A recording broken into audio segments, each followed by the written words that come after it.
Welcome back to another episode of the Six Figure Creative Podcast. I am your host, Brian Hood, and today we have a very special guest by the name of Peggy Dean on the podcast. She is an artist who has been featured in, or she's worked with, kind of a combination of the two, with Google, USA Today, Martha Stewart, Vogue Magazine, Disney, Wall Street Journal, and a bunch of other things like that. She is a best-selling author, and she is what I'd call one of the more influential artists online today. And on this episode, we're going to cover some topics that I think are really valuable to anyone listening right now. Things like setting up structure as a creative, especially as creatives who a lot of us, frankly, don't really gravitate towards being structured. Self-promotion as creatives. Again, creatives, we suck at self-promotion. This is an area that most of our audience struggles with. We under-promote instead of over-promote. Building email lists and lead magnets. Peggy actually has an email list of like 78,000 people on it. So I think she's a very good person to listen to when it comes to actually building a mailing list. And even if this is something that you've been hesitant against, I promise you this is something you want to listen to because this is just such a vital part of marketing in today's age. And this is just as important for creatives as it is for everyone else on earth. And we also talk about the balance between passion and money. As creatives, how do we find that balance between pursuing things we're passionate about while also keeping in mind the money element? How do we keep that balance in a way that keeps us both grounded, but also making sure we're going the right direction, not going just towards money? It's a very hard balance, and I think that Peggy does a great job of talking us through that. So without further delay, here is my interview with Peggy Dean. Peggy, how are you doing today? Oh gosh, so good. How are you doing today, Brian Hood? I'm doing awesome. I know you call me Brian Hood. We were discussing beforehand. Peggy Dean is like such a Southern name, and like growing up in Alabama, like Peggy Dean, like that's how they would say in the South. But I will try my best not to use a Southern accent and to just call you Peggy. How about that? My dad's from Mississippi. My grandma's from Missouri. It wouldn't be the strangest thing. Okay. Oh, that's cool. That's cool. So Peggy, we're bringing Peggy on the show because I don't know what to call you because you seem to be a bunch of different things. You go by artist, author, educator on your website. But in your own words, can you tell our audience, like, what do you do? I can confidently say that I have the absolute worst elevator pitch of what I do. So I've landed on artist, author, educator, and then I emphasize educator because it's my favorite thing in the whole world. But I think that more than anything at this point, I really am passionate about facilitating resources for creative entrepreneurs. That has kind of organically stemmed in the last year as a way of summarizing what I enjoy doing because I put my feet into so many little puddle buckets, whatever you want to call it. I don't know what the phrases are for anything, but I don't know. Everybody has strengths, and I love researching and I love failing so that I can do better, and then going through all of the thick muck that nobody else likes doing. I love it. I'm a sponge to it. So I started off as a hobbyist and then moved into an artist and then moved into an educator and author. And I find that I do much prefer offering value to other creatives. That's great.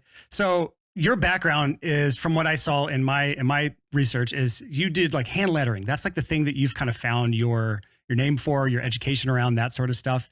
Can you talk about, like, when we are creatives in a hobby, which is a lot of our listeners right now, they're pursuing a hobby that they love. They're wholeheartedly pursuing it with everything they have, but they are just not making it work from a business standpoint. And we were just laughing about this before the interview, that your website, you says, we believe in passion above everything else. And then I literally have a sign behind me on my wall in neon that says, it takes more than passion.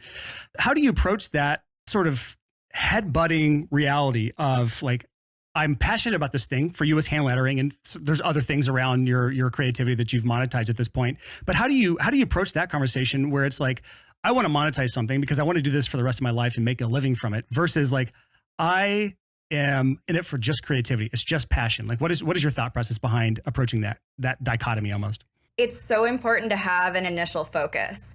And that could be an initial goal. I wouldn't necessarily say like have a goal set in stone because you don't know what's going to come up along that path. So if you have a general vision and you just start doing it instead of ruminating on all of the possibilities or lack thereof, then what you put your energy into will come back, and then there will be room to grow and pivot and branch off and whatnot. It does happen. I know that that's terrible to say because it's like, well, proof's in the pudding, everybody. Your Southern came out right there. This pudding. It sure did. Yeah. So you're not going to see that until you start. If you have started, what I find, and I think this is relatable for everyone, is it's very easy to look at where the success is for everybody else. And social media is a trap for that. I mean, I don't want to get into the regurgitating of how social media is good and bad and all that, but I do think like when we're analyzing that kind of stuff, we should really figure out why, like where's that coming from? What is it specifically, the thoughts that we're having, and what is it about that person, that account, that space that makes us feel like that's what we need to do too. For example, as an educator, so I show up a lot. I'm very extroverted, my face is everywhere, but I put it there. So I think that that's the case for a lot of people who show up in the same way that I do. You have a podcast, so you probably hear people, say something like, well, what if I'm not comfortable jumping on and talking to people in a public setting, blah, blah, blah. My first question to people is, well, why do you want to? And usually it's because that's where whoever it is that they're watching, that's what they think they need to do for their own success. But the truth is, like, you will do so much more by putting your energy into something that you're passionate about doing versus something you feel like you need to. So you could do the super lucrative path that you see proven, but you're not going to, because you won't have the passion and the satisfaction there, you will not be as successful as you would be if you were following exactly what it is you want to be doing, if that makes sense. And another big question is when you're on these spaces where you see other inspirations, so to speak, according to your goal, is that where your target audience lives? Because it might not be. So what's the point in putting all that effort someplace where it's not going to be sustain you for where you want to go? So many people, they're just imitating other people in an area they're not themselves passionate about or talented in. And they start just regurgitating or just copying those people in an area that doesn't even contain their ideal clients. And usually what I see, and this is just kind of talking directly to freelancers right now, if you're a freelancer and you are trying to do something like create content or be an influencer or whatever, a lot of times you fall into this trap of making content that only appeals to people just like you. Maybe you're making content that's only valuable to music producers and you're a music producer, then you're not really doing yourself much justice there. But I want to talk on something else you mentioned during that whole thing is something about breaking the rules. This is something you're big on, is basically building your life in a way that's against the rules. And I love breaking rules. The other day, me and my wife were driving to the nerdiest thing on earth, which is the Renaissance Festival here in Nashville. And there is like a secret back entrance that avoids all traffic. Well, there was a roadblock in the way, literal roadblock that said road is closed to festival traffic. And everyone was just turning around because they didn't want to break the rules. Meanwhile, I look at my wife and says, "Do you trust me?" And then we drove around the roadblock and we sat in zero traffic. I will break the rules 100% of the time as long as I don't think the consequences are as bad as the benefit of avoiding 25 minutes of sitting in dead stop. So let's talk about breaking rules, because I think that's like the first place to start as creatives when it comes to business is what rules can we break and what rules do we need to follow, and how can we kind of forge our own path instead of just looking left and right at everyone else? I think in this space, it's super important to understand that if we are to be creatives, then we need to think creatively. You have to think outside the box in order to make any stride with ourselves, with our progress. If we followed a rule book that doesn't exist on these topics, then none of us would be creatives, and it would just be the same, if we're talking design, there wouldn't be any demand for anything. So think about surrealism. Like, it's one of my favorite things because of what it is. Like, just period. Anything hybrid, like, give it to me. I'm all about it. I will drink it. It's so good. So yeah, I have no formal training. I'm a high school graduate. Do you know what your high school GPA was? Okay, this is actually funny. I do. But I have to share, in my freshman and sophomore year in high school, I could not sit still. I couldn't focus. I was kind of a smartass with my instructors. I'm not proud of that at all because I really respect teachers, but you're a kid, your frontal lobe hasn't developed, blah, blah, blah.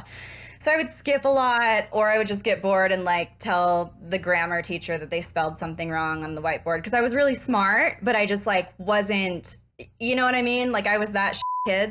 Smart and smart ass. Yeah. So I would skip a lot. And then my mom was like, "You have too much potential to be doing this." So she pulled me out and she got me set up on this situation where it's not like homeschooling, but it's like you meet with a teaching consultant once a week for an hour, I think. And she gives you all of your work, and then you go home and on your own time, you do everything, and you study, you do your testing, you do all the things, and then you go in there to test or whatever. So that was for my junior and senior year. My junior and senior year, I completed in one semester. So in half a year, I did 2 years of high school and I got 4.0 on all of it. And it was not easy because it was a private school. See, I was secretly hoping you just utterly struggled and failed at high school because, like, I didn't go to college. I had a 1.9 GPA in high school, and I'm like, and I wear it as a badge. It kind of does count, though, because if you look at behavioral stuff, like, had she not done that and, like, recognized my learning just the way that I learn, whatever, I would have failed high school because my overall average with those 2 years of 4.0, it was 2.5. So that's how I was for freshman and sophomore year. Bring it back on. We were talking about the as creatives breaking the rules so that we're not just putting out stale stuff, and then we got sidetracked by high school GPAs, which is fine.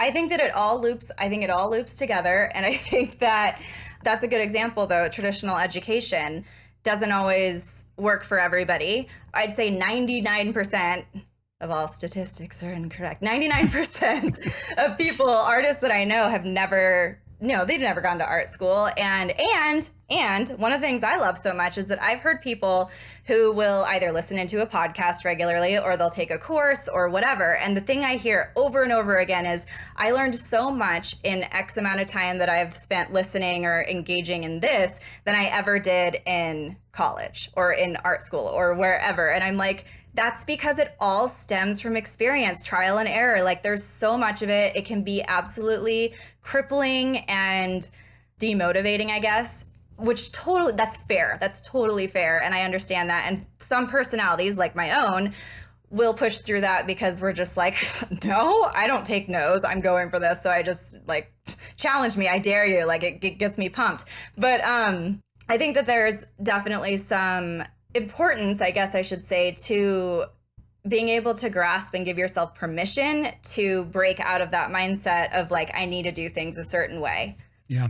So going back to kind of the passion, your thing is we believe passion above anything else. And kind of what you just talked about there, where you move towards the things that you're passionate about and you focus on those and you say, I'm going to break the rules and not do the things that I'm not necessarily passionate about. Where's the line drawn, though? Because as creatives, we can fall into this trap of, I'm just going to endlessly pursue. What's the term when you're just, like, only focused on self-pleasure? I'm blanking on the term. It'll come to me in a second. But basically, you're going after self-pleasure, only the things that you're passionate about, and you're not actually doing anything to push a business forward because you maybe are allergic to marketing, or maybe you're allergic to, I'm using the word allergic as a joke here, but, like, you're not towards. So how do you balance that, you know? This is important. This is something that comes up for all of us. You know, you really, really badly want to do something, yet you don't take the first steps. I think that usually this is because of mindset, and it's because of fear of not knowing what the next step is and not even knowing where to search for, how to find the next step, because it's usually very specific to your unique situation, which absolutely, that makes sense. But you're not going to know until you take action. So I think this comes down to discipline and being able to, like, set up an Asana or Trello board or something along those lines that's going to give you visuals of boards where you can actually have steps that you can move into the next section of what needs to happen in those steps. Is that like a Kanban board where it's like to do, doing, done, that kind of thing? Yeah, basically. And you can get as specific in between as you want to. And it's one of the most helpful things for people who don't know, because maybe that first task is figure out what all these tasks need to be. But it's working backwards. So that's the best part, is, like, if you can work backwards, give yourself 4 steps, just 4. So 4 quarters of a year, or however you want to do it. So you have your end goal. Well, what's it going to take to get there in the broad spectrum? You're not thinking about the little steps or who you need to network with or anything like that. What do you have to do to get a book published? Well, you have to write the book. Okay. So it's write the book. What do you do between, starting to write the book and publishing the book? Well, you're going to probably do some research. So maybe research isn't, basically it's that. And then within those points, all of those are, like, considered milestones. And then those milestones become the end goal before the actual end goal. And then you break those down into baby steps. And doing it this way is giving people of any mindset whatsoever, however your brain works, it's giving you something tangible that you can actually follow instead of ruminating. Because think about it, like the amount of time it's going to take, you're like, oh, a year, that's so long. Okay, well, how many years ago did you think you wanted to do the thing? Probably 2 or 3, right? You're going to get a lot further taking action now than continuing to ruminate for another year or 2.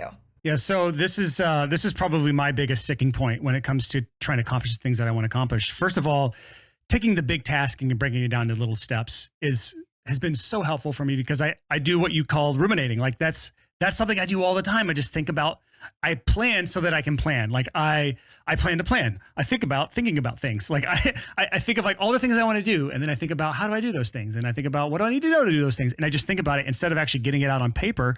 Or in my case, I do what I call a brain dump, where I just put everything out of my brain into an Evernote file or Google Doc with a lot of bullet points and sub bullet points and sub bullet points and things like that. And then kind of structure it how you did, with the big end goal and the milestones. And on top of that, when I structure my life that way, I'm always working towards something, because I know what my next step is.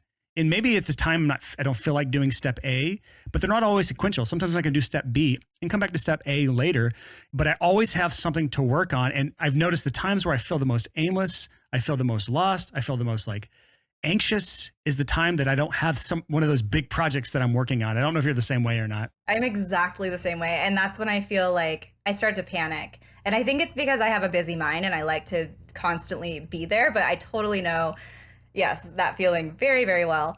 Well, speaking of that, I actually remembered the word I was trying to think of earlier. It's creative hedonism. That's the word I was looking for, where you're only looking after the pleasure of being creative and none of the structure or the actual building of income or business or whatever. Again, if you're listening to this podcast, it's likely because you're interested in making a living from your creativity. And so we have to look at both of these. We can't just have one. Again, that's why the sign behind me, if you're watching this on YouTube, says it takes more than passion. I wanted to also mention with outlining though, because what you said, you're like bullet points, sub bullet points, sub bullet points of sub bullet points, and it just goes on and on and on, and you keep adding stuff. Yeah, forever. Forever. And this is actually when I started doing these brain dumps, but doing it in a structured way where I like categorize and then move things around as they make sense, because you're essentially forming, like whatever project it is you're working on, you're essentially forming what could be a really meaty content, whatever it is. Okay. So this is my favorite thing to share, is that people think that one project is one project. And it's like taking that huge chunk that you just created, and like, you're going to want to obviously like prune, right? And then make a final outline for whatever it is that you're making an outline about. But rather than getting rid of all those bullet points or the things that didn't make it into the final draft, is like, those are all side projects now that you can build off of as well. And you just have a huge body of all of these ideas or processes that you can, attack by recycling that work, because it's all based on value that you put together in one brainstorming session. I mean, maybe that brainstorming session is 3 weeks long, but it's one session,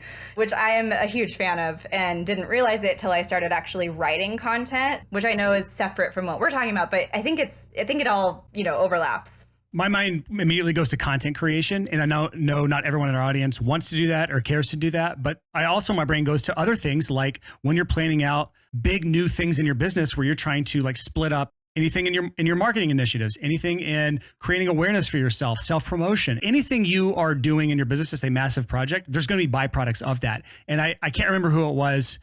We've talked about it on the podcast before, but there was a big like billionaire back in the day who made so much money from monetizing byproducts. And fun fact, I believe it's Webster's charcoal is a byproduct of another manufacturing process. And so they were manufacturing something that had all this like sawdust byproduct, and they turned it into coals for your grill and made an entire brand off of that makes tens or hundreds of millions of dollars per year.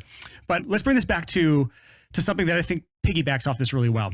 That is self-promotion. As a creative, you clearly don't struggle with self-promotion, which is a good thing. I think all creatives should be amazing at self-promotion, because like, you can be the best in the world at what you do, but if you can't self-promote, you will just stay in your little box. No one will ever hear about you.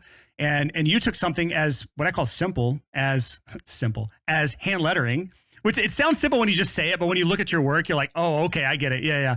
It's hard to get it across in an audio medium, but if you're watching on YouTube right now, just go Google Peggy Dean's work and you'll see what she's up to.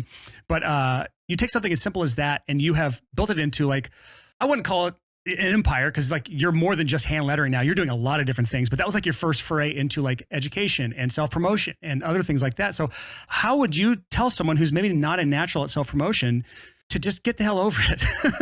Okay, I'm going to be honest with everybody. And I think that this is the same, like Brian, you're good at self-promotion, but I think that you might have this, maybe, correct me if I'm wrong, but even people who are good at it, like when it first comes up, like it feels heavy. Like it has this heaviness to it that's attached to it because because it requires mental work. So it's not just like busy work. It's scary. Like my first business coach, I was paying her, this is like 2017, I was paying her $3,000 or $3,500 a month.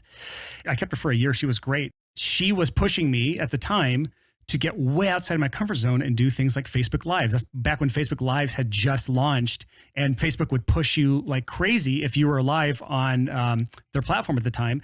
And it was terrifying. And I remember how scared I was to do Facebook Lives. And the first one I ever did, how it messed up. And the first like 4 minutes of it were just me sitting in front of the computer because I didn't realize the latency from the OBS I was using was going to Facebook. It was just a disaster. The same exact thing happened to me the first time I streamed. That's so funny. It was such a just absolute show, but it got me over the hump of like getting out there. And so it's scary at first. So I want to go back and just remember that. I definitely remember that. And now I don't think twice about stuff like that because I'm immune to it. Yeah, you get used to it. And it's hard. I know a lot of people like, it just depends on what it is that you're doing because obviously not every avenue of self-promotion is for everybody else. But at the end of the day, it comes down to, we don't want to come across sleazy, markety, like salesy, gross, slimy, which I get, but like the people who you enjoy, like whether it's in the same industry or not, do you ever feel like when they have a launch that's slimy of them, or do you get excited because you're interested in it?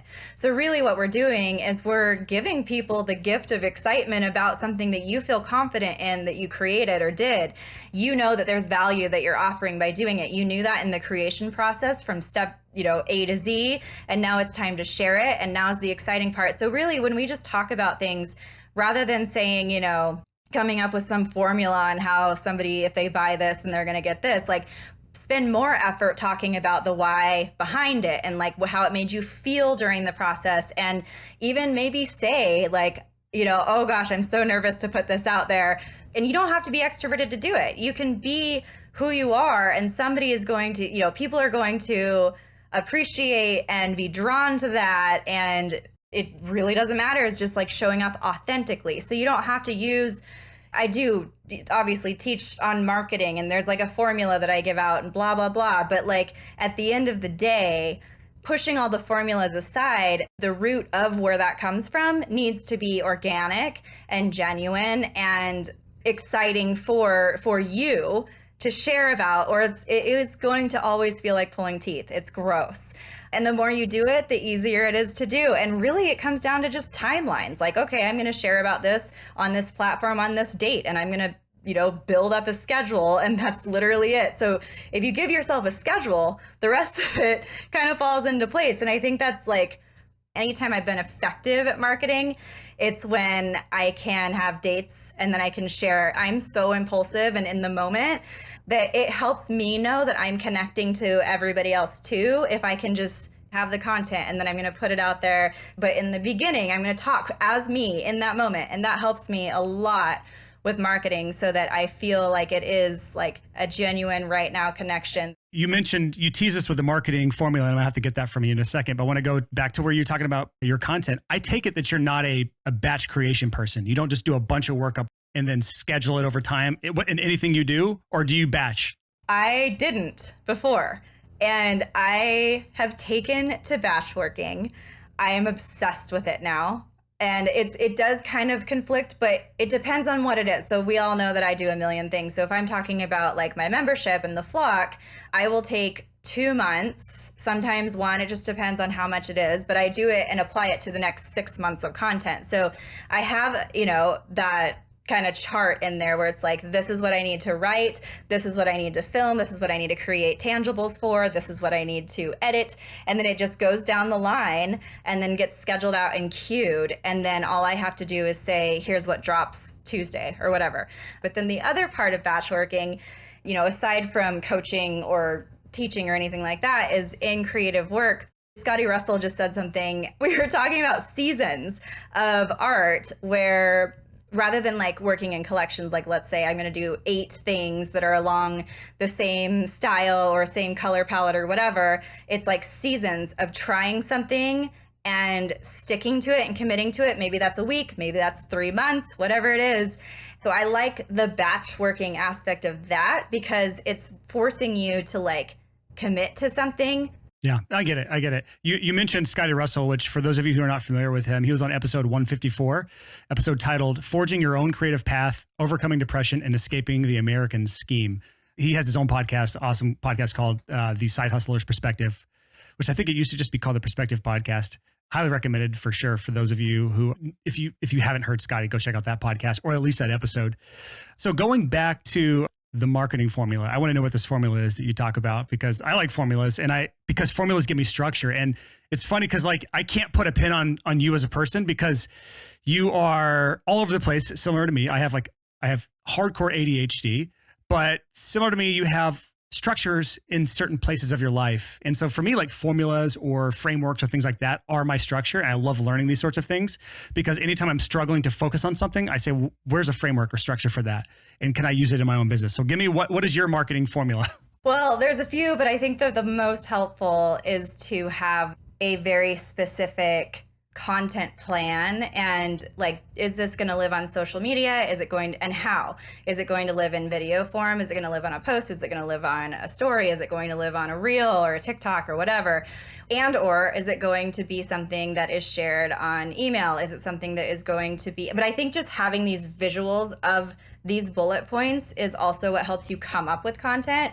So, networking, being a guest on someone else's blog, being a guest in someone else's newsletter, that's the best way to network. I think it's like being able to offer value to somebody else's audience while, you're getting exposure for your thing. It's like a win-win, and then they can do, vice versa. But being able to come together and doing like, they call them JVs, joint ventures. It could be like a micro version of that. Which is basically just someone else promoting your stuff to their audience. And this was something that was in the client acquisition toolkit that I recently put out this past week, where this is common in the online course and coach world that Peggy and I are a part of, but this is so utterly uncommon in the freelance world of finding people who control your ideal clients, like the command of your ideal clients, whether it's like an email list or social media following, and have them promote your work to their audience. And a lot of times there's a commission involved of some sort, but go get that guide if you haven't already. It'll be in our show notes at sixfigurecreative.com/201. Also, I would think about who's not in your exact industry so that you can cross network into a different industry. As an example, I wrote a book called Botanical Line Drawing. And when I say I wrote it, I mean, I drew a book called Botanical Line Drawing. I think the words in it, like it just says step 1, step 2, step 3 a million times with no instructions. That book did so, like, it just blew all of the other ones out of the water. It still does. It's crazy.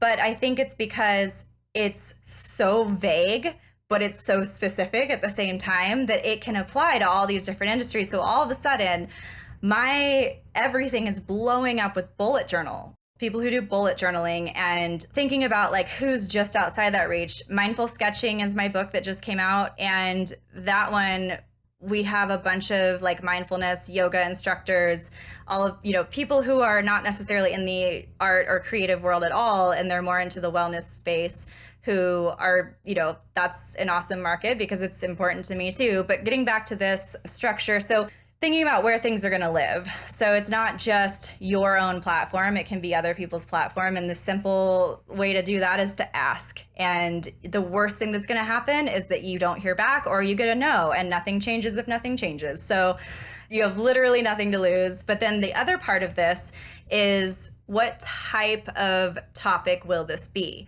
So this could be like expanding on what something's about. It could be education around that. So maybe hot tips, things like this. It could be like a mention to like a warm lead kind of thing, or it could be, here are some results, here's the demand, here's what happened, like case studies. When you hear a sale, like, okay, $39 for this hose. I don't know where this is coming from. I just bought a new garden hose, so it's fine. Maybe we're just connected right now. Okay, so you say $39 for a hose. Well, that requires your active thinking. You're just like, okay, $39, this hose, what's around here? What can I compare? Do I look up reviews on my phone real quick? This one's $39, this one's $59. Is it a brand thing? Does this have better specs? Whatever.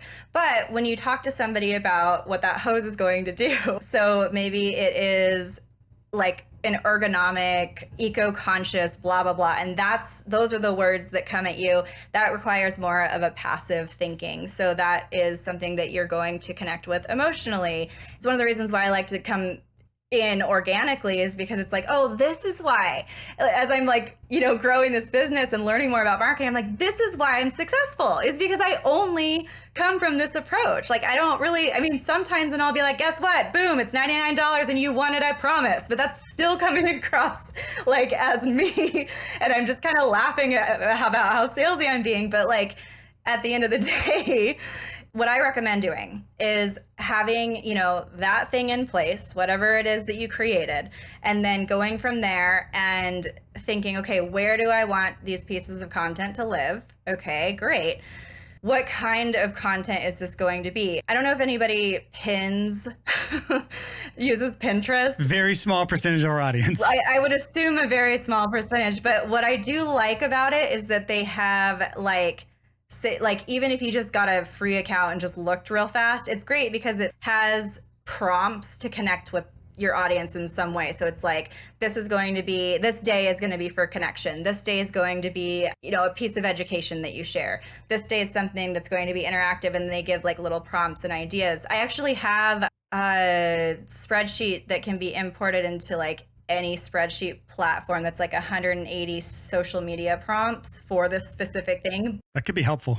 Yeah, it's a micro version. I'll get the link over, but it's a micro version of what we're talking about right now, because on a marketing plan, ideally, like depending on how long you want something to live, like if it's a huge launch, then I would say like you have a 60-day ramp up plan that you need to get into. A 60 days, like that sweet spot. And there are methods around how each one of those is going to look like. But then if it's something that is not so, it's like a one-off, it's not some huge deal like that, like go 2 weeks out, start to tease it, get excited about it, maybe share some valuable, whatever you decide it's going to be, in a lead magnet or in somebody else's space, and in that somebody else's space have something live there that brings people back to you. Like give them something of value, then give them something tangible of value, and then in that tangible thing of value, put something in there that's like, oh, you want more of this? Okay, come over here, and that's where you're going to get it. Then you have them living on your turf, and you can provide even more value. And something that I truly believe in, and it's hard to swallow, is like you build so much in whatever it is you're creating, and then realize that you need to do so much merchandising around that's going to take the same amount of time, if not more. And then you have so much marketing to do around that, which might require taking that initial outline we were talking about earlier, taking little pieces, either dissecting a section or building some supporting content around that, and then offering that as free value. Because if someone can buy in and have instant results from whatever it is that you're putting out there, maybe not results, but satisfaction, gratification instantly, or whatever it's going to be, then they already know the value and they want more of that, versus just a tease of what that could be. They haven't experienced it yet. You want to give them the opportunity to actually experience it and then get more from you. So it's like offering more value for free than you do in your paid space, but it will make you more. It's much more lucrative that way. Let's talk about something that I think is an area of improvement for our audience. They need to really improve on. I think that you excel at, Peggy Dean, and that is the area of content creation, which we've talked about. But I think specifically, like when we talk about marketing, to me, marketing can be boiled down to this sentence: it's the right message to the right audience at the right time. That's really it. And to me, content fits into that so well. And that's the area that I think you've devoted most of your time is creating content. Do you do any paid advertising, or are you primarily just content marketing type person? I've never done paid advertising. One of these days I will look into it, but I've never done it. You have over 100,000 Instagram followers, so that's all organic, not through paid ads. And probably coming in close to 100,000 email subscribers. I'm not sure what the number is there. Yeah. So what I'll say though about an Instagram following, like I'll just be totally honest. I wish that there was a way to prune it, because I did way too, like, I know that the big, like, let's grow is like, let's do 1 million giveaways. You guys, don't do 1 million giveaways. You're going to get so many empty accounts following you, like, that just don't care, or they're like legitimately accounts that people sign up for just to enter giveaways. Like, it's terrible. And I had no idea. And I'm just like, oh, I'm so hungry to grow these numbers. Well, I stopped doing that. And now the algorithm sucks. And guess what? Don't care. Kind of wish that the number was lower, because I mean, I recently did, I don't know how accurate these websites are, but I was like, I want to know how many of my followers are like totally stagnant, like don't do anything. And like the percentage made me want to barf. It was 19%. 19%. So is your email list your main kind of like your main focus then? It is. Okay, that's great. Because I want to talk to you about that, because our audience, I've been trying to get them to build an email list of some sort. And I think you're a good person to talk about doing that, because like, you're hearing it from someone right now who has a following of over 100,000 people on Instagram and is saying right now, my email list is more valuable to me. So let's talk about building that list, because this is an area that I want everyone paying attention to. Yeah. Okay. So this is so important. And it wasn't, okay. So I watched a 6-minute talk one time. It took 6 minutes. That was it, to talk about the value of email marketing, to where it was just like, okay, that clicks on so many levels. And you guys, if Brian's been trying to talk to you about this, then you probably are going to hear the same thing coming from me. But like, you live on rented land. If something happens to any accounts, all of those people that you're relying on are gone. They are gone. And so your email list, like, these are people who are actively wanting to be involved in what you're doing. So it is your target audience, no matter what. It's not some, like quick eye candy, like let's count on that, whatever. There's a friend of mine who said this morning, and she just did a post about it, but she said in the first 10 posts, or maybe it was 20, I don't remember, but the ratio of who she followed that came up that weren't suggested accounts or weren't like shop accounts was 45%. So you're not seeing the people that you follow, and vice versa. They're not seeing you.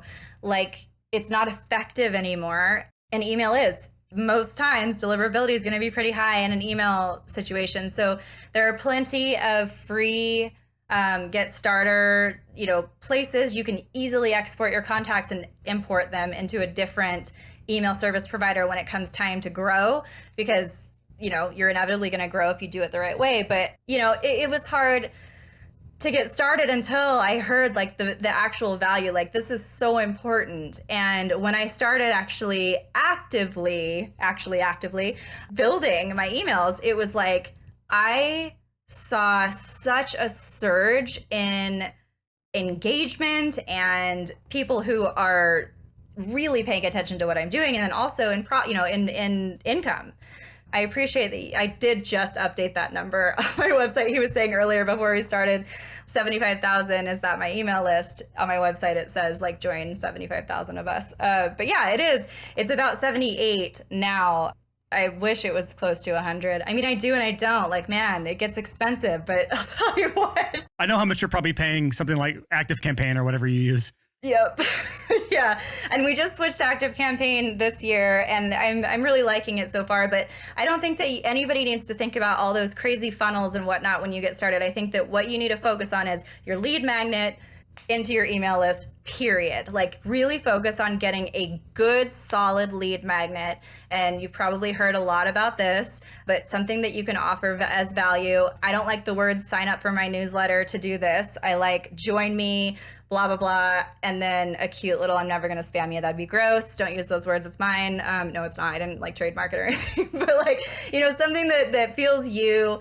I just don't like subscribe to the newsletter. Like that doesn't tell anybody what they're going to get. They're going to bypass it. And then everybody hates pop-ups. So maybe don't do that. Maybe do an inline form. I'll tell you something else. People like graphics. They like visuals. So if you can plant those in there with your form, like just give people as much as you possibly can as if they're holding the thing in their hand that you want to give them, so that they know that that's the value you're giving them immediately, and then let them know what to expect in your first email and be personable. What have you found to be an effective lead magnet for you specifically? Because I know I have a bunch of them right now, and I have what I call them like secondary lead magnets. Like I created a piece of content and the natural next step was like, oh, I should offer this as like a lead magnet or whatever after an episode or after a video. But then I also have like my core lead magnets. Those are the things that I think can stand alone. And I found that those are just way better long-term than like the secondary ones. What have you found as far as identifying what works, what doesn't work? Give us your secrets. Yeah, I agree. You might have your core at the top of your head. If you're not sure yet, you could play around with 2 or 3 and interchange them over time, or interchange them with seasons or whatever. I like that you're asking me what works the most, but I want to preface what I'm going to say by saying this really has to do with your industry and what your end goal is. I have people all the time who ask me, you know, I was thinking about putting this up as a lead magnet. What do you think of this? And it's like, aren't you quitting that part of your business? So you want to offer this as a freebie, as a main freebie, but you're never, ever going to follow up on that content ever. So basically, you're pulling in an audience that isn't your target market anymore. And that means that you have the wrong people on your list that you're paying for who aren't probably going to convert the way that you want them to. So it would depend. Me, as somebody who, as we know, likes to give resources, I have created a guide. It's 52 pages of all of my favorite everything having to do with creativity. So this is art supplies, it's filming gear, it's lighting, it's office supply, like it's literally everything, packaging, whatever you want to do in this space. Like I've got direct links. It's not like, here are all the options. It's like, here are my favorites. I've luckily been fortunate to build trust with people because they know that I do all this digging and like figuring stuff out and what works the best. And like I say, you know, this isn't necessarily the best in the world, but this is my favorite.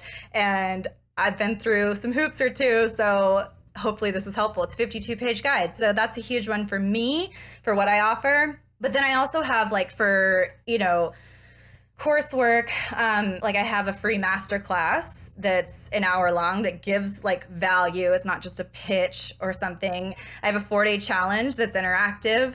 I hear a lot of people who are artists who say things like, oh, well, do you think that like phone wallpaper is a good one? I have also been able to see the clicks on what I have offered in the years.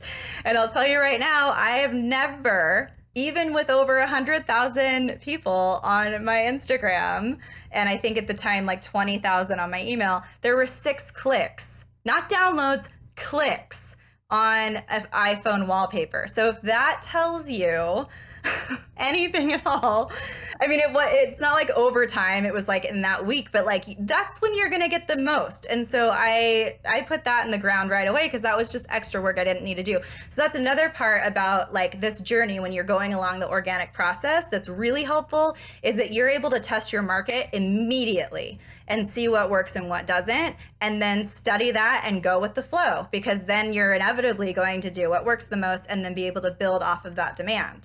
That's the kind of the pro and the con of social media being mostly algorithmically driven now. It's not like a timeline where the most recent stuff is always showing up in your timeline. Now it's about an algorithm now. So like if your content is just not appealing to people that follow you, assuming you're followed by your ideal clients, which is not always the case, but assuming that you are, that when you post stuff, if it's not getting engagement, then it's likely not that interesting to the type of person that you're trying to attract.